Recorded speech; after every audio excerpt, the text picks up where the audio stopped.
আসসালামু আলাইকুম ওয়া রাহমাতুল্লাহি ওয়া বারাকাতুহু।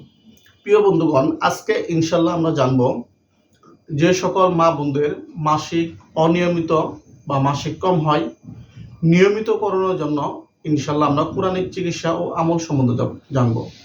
এটি অত্যন্ত একটি পরীক্ষিত আমল।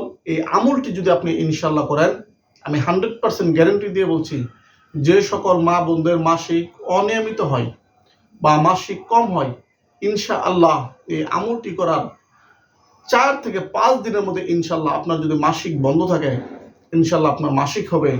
আপনার মাসিক অনেক দিন ধরে হয় না, শুধুমাত্র আপনার 5 দিন আমল করেন, ইনশাআল্লাহ আপনার মাসিক হবে।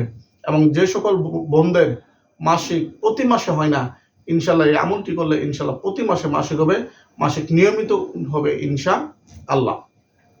কেননা মহান আল্লাহ রাব্বুল আলামিন পবিত্র কোরআনে ঘোষণা করেন, ওয়া নুনাজ্জিলু মিনাল কুরআনি মা হুয়া শিফাউ ওয়া রাহমাতুল লিল মুমিনিন।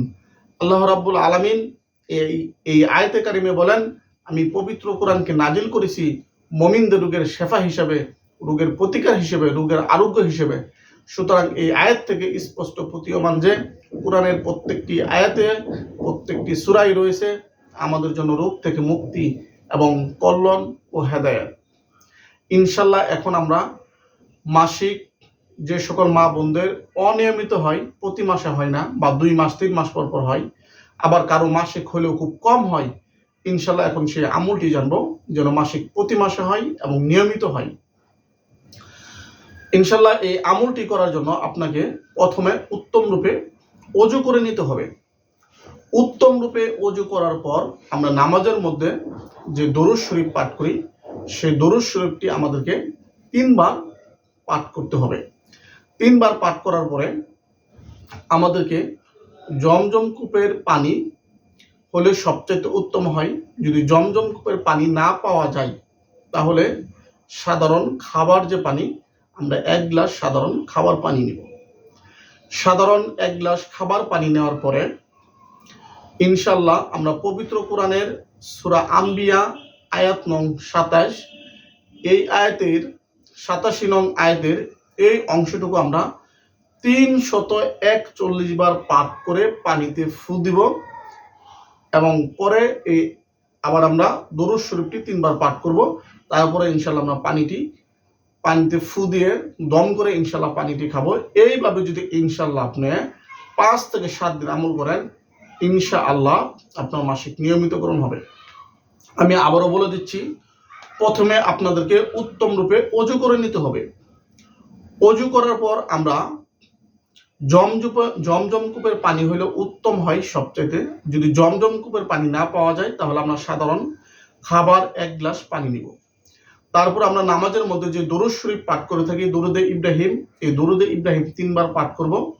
তারপর ইনশাআল্লাহ আমরা পবিত্র কোরআনের সূরা আম্বিয়া আয়াত নং 87 এর এই আয়াতের এই অংশটুকু আমরা ইনশাআল্লাহ 341 বার পাঠ করব। আমি আপনাদের পাঠ করে শোনাচ্ছি।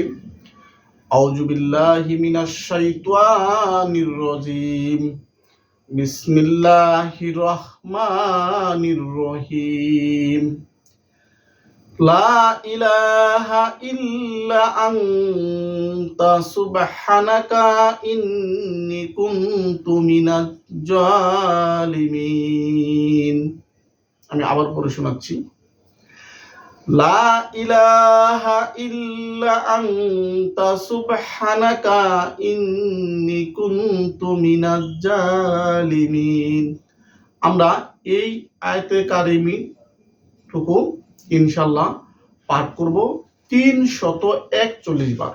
পাঠ করা শেষ হলে আমরা পুনরায় দরুদ ইব্রাহিম 3 বার পাঠ করে নেব। তারপরে যে পানি আছে সেই পানিতে আমরা ফু দিব। ফু দিয়ে দম করে পানিটা ইনশাআল্লাহ আমরা একটানা 5 থেকে 7 দিন খাবো। ইনশাআল্লাহ এইভাবে যদি আমরা আমলটি করি, ইনশাআল্লাহ আমাদের যে সকল মায়েদের বা বোনদের মাসিক অনিয়মিত হয়, প্রতি মাসে মাসিক হয় না, ইনশাআল্লাহ আপনার মাসিক নিয়মিত হবে। এবং যে সকল বোনদের মাসিক একেবারেই হয় না, 2 মাস 3 মাস পর পর হয়, এই পানিটি খাওয়ার সাথে সাথে 3 থেকে 5 দিন যদি আপনি আমল করেন, আপনার ইনশাআল্লাহ মাসিক শুরু হবে। তো ইনশাআল্লাহ যেহেতু এটা কোরআনিক আমল, এই আমলের মাধ্যমে আল্লাহ রাব্বুল আলামিন মাসিক যাদের অনিয়মিত হয় নিয়মিত করে দিবেন, এবং কোরআনিক আমল হওয়ার কারণে ইনশাল্লাহ আমাদের নেকির পাল্লাটাও ভারী হয়ে যাবে। তো সকলের সুস্থতা কামনা করছি। আসসালামু আলাইকুম ওয়া রাহমাতুল্লাহি ওয়া বারাকাতুহু।